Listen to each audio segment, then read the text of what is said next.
Hello students, welcome back to the biology class. So in the last class we covered the topic of Krebs cycle. We understood that how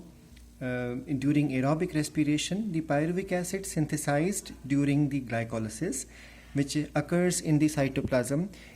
move across into the mitochondria, and when it reaches the mitochondria, first it undergoes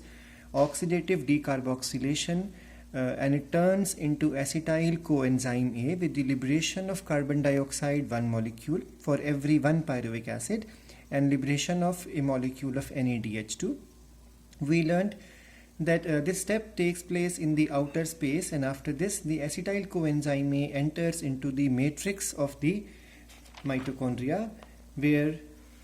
a cyclic pathway starts, which was explained in 1937 by Sir Hans Krebs. That's why it is also called as Krebs cycle. So the acetyl coenzyme A now enters into the Krebs cycle, and we need to remember that all the enzymes required in the Krebs cycle are situated in the matrix except the enzyme which is called as succinic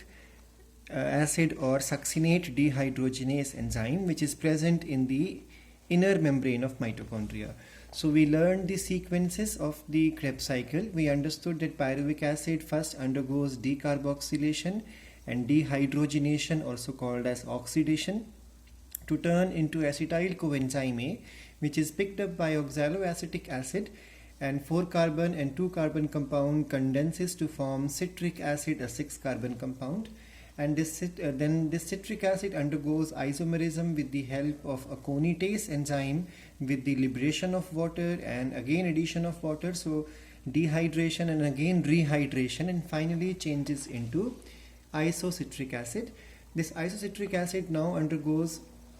another step of oxidation, also called as dehydrogenation, followed by decarboxylation. So now the 6 carbon compound changes into a 5 carbon compound called as alpha ketoglutaric acid, which undergoes another step of the similar process of oxidation or dehydrogenation as well as decarboxylation to produce succinyl coenzyme A with the liberation of carbon dioxide and NADH2, just like in the case of this step. And finally the succinyl coenzyme A undergoes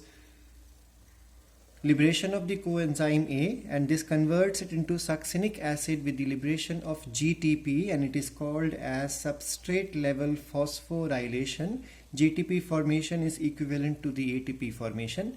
and the succinic acid carrying the 4 carbon changes into fumaric acid with the help of dehydrogenation or oxidation, and this fumaric acid undergoes hydration to give rise to malic acid, again a 4 carbon compound. And finally the malic acid, this 4 carbon compound, undergoes another step of oxidation or dehydrogenation to liberate the NADH2 and converts into oxaloacetic acid to continue the cycle. So in the last class we did the overall reaction also of the Krebs cycle. We understood that a molecule of pyruvic acid reacts with 4 molecules of NADH2 and 4 molecules of NAD plus and 1 molecule of FAD and 2 molecules of H2O along with ADP and inorganic phosphate, and reaction leads to the formation of 3 carbon dioxide molecules and 4 NADH2 molecules and 1 FADH2 molecules and 1 molecule of ATP. And we all know that during glycolysis or during the breakdown of one complete molecule of glucose, which carries 6 carbon, because 2 pyruvic acid molecules are formed each carrying 3 carbon, so this reaction has to be considered 2 times to